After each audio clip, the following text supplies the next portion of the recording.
এখন বাজে সকাল 5:55, 29শে জুলাই 2025।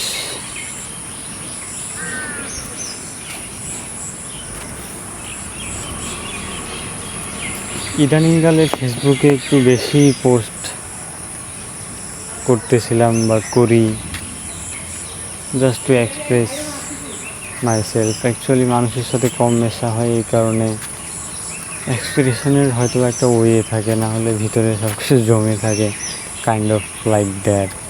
যাই হোক, তো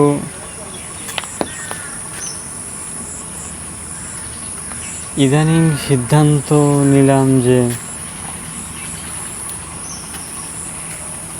ফেসবুকে পোস্ট করব না।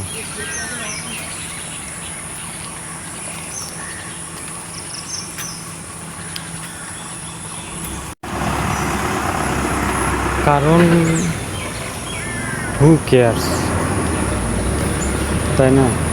তো সেক্ষেত্রে দেখলাম ফেসবুকে যে পোস্ট করি আমি বা আমরা, যে রিয়াকশন পাই, এগুলো আসলে কী?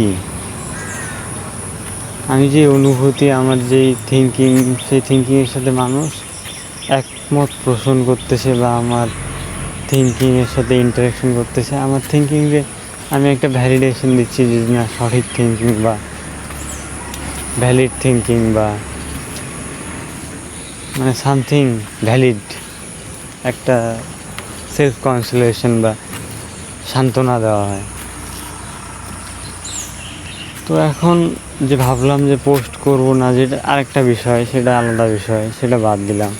তো এখন যে আমরা যে সামাজিক ভ্যালিডেশন এর জন্য যে ফেসবুক পোস্ট করি, বা এখন সামাজিক ভ্যালিডেশন কি, এখন এটা তো ডেইলি লাইফেরই বিষয়। এটা এই যে আমরা ইউনিভার্সিটি ডিগ্রি অথবা উচ্চপদের চাকরি বা এসবকে যে গণায় ধরি, বা রেসপেক্ট যে জায়গা থাকে, এই রেসপেক্ট কি আসলে রেসপেক্ট, নাকি এই রেসপেক্টে আমরা ডিফাইন করি বাই সোশ্যাল ভ্যালিডেশন, মানুষ কী পরিমাণ এটাকে স্বীকৃতি দিচ্ছে তার উপর।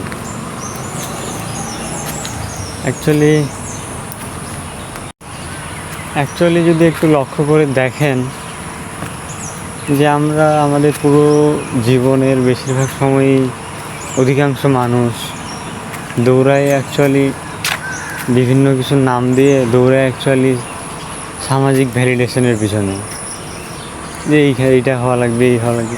অ্যাকচুয়ালি তার নিডের চেয়ে এখানে বেশি সামাজিক ভ্যালিডেশনটা অনেক বেশি একটা প্রভাব ফেলে।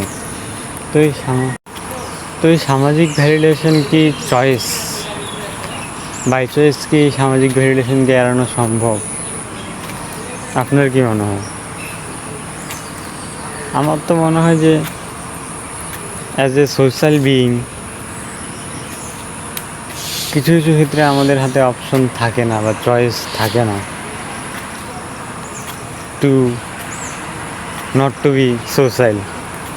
সুতরাং সোশ্যাল হওয়াও চয়েস না, এটা অ্যাকচুয়ালি ইয়োর অব্লিগেশন। আর সামাজিক ভ্যালিডেশন কিছু কিছু ক্ষেত্রে পাওয়া not your choice, that's a obligation.